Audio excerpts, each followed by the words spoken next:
నెల్లూరు జిల్లా ఉదయగిరి నియోజకవర్గంలోని వింజమూరు పట్టణంలో ప్రజా దీవెన యాత్రలో భాగంగా ప్రతి ఇల్లు తిరుగుతూ చంద్రబాబు ప్రవేశపెట్టిన కరపత్రాలు పంచుతూ పథకాల గురించి ప్రజలకు వివరించడం జరిగింది. అనంతరం మాజీ శాసనసభ్యులు తెలుగుదేశం పార్టీ ఇన్ఛార్జ్ బోలినేని వెంకట రామారావు విలేకరుల సమావేశం నిర్వహించారు.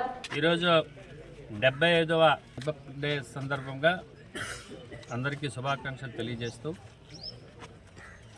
డిసెంబర్ 27వ తేదీ నుంచి నరవాడలో మొదలుపెట్టిన ప్రజా దీవెన యాత్రలో నరవాడ ఉదయగిరి కంప్లీట్ చేసుకొని గత 4 రోజుల నుంచి ఇప్పుడు వింజమూరు హెడ్ క్వార్టర్లో డోర్ టు డోర్ తిరుగుతున్నాం.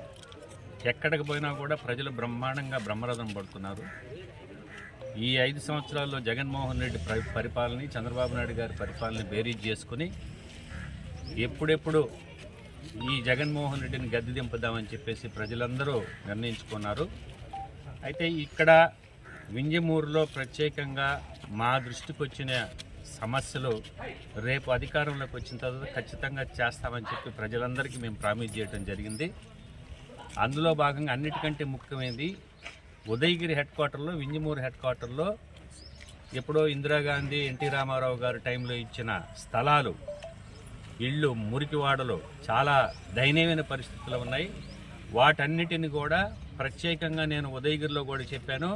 వీళ్ళందరికీ డబల్ బెడ్రూమ్ ప్లాట్లు అదే ప్లేస్లో కట్టిస్తా అని చెప్పి మేము వాగ్దానం చేశాం.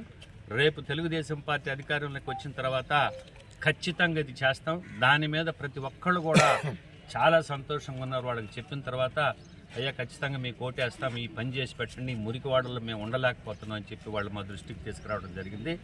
గతంలో తెలుగుదేశం పార్టీ అధికారంలో ఉన్నప్పుడు వింజమూరులో హాస్పిటల్ కానీ, ఈ మలపరాగు వాగు కానీ, ఈ సమ్మర్ స్టోరేజ్ ట్యాంకును కూడా మేము టెండర్ పిలిచాం. కానీ ఈ వైసీపీ ప్రభుత్వం వచ్చిన తర్వాత రివర్స్ టెండర్లో దాన్ని మళ్ళీ క్యాన్సిల్ చేయడం జరిగింది. రేపు తెలుగుదేశం వచ్చిన తర్వాత మళ్ళీ మేము ఏవైతే వాళ్ళు క్యాన్సిల్ చేస్తారో అవన్నీ మళ్ళీ రీకాల్ చేసి వాటిని కంప్లీట్ చేస్తాం. వింజమూరికి బైపాస్ రోడ్డు వచ్చింది కూడా తెలుగుదేశం ప్రభుత్వమే. సబ్స్టేషను ఈరోజు పవర్ షార్టేజ్ ఉంటే, పవర్ చాలా ఇబ్బందులు ఉంటే సబ్స్టేషన్ కూడా మేమే తీసుకొచ్చాం.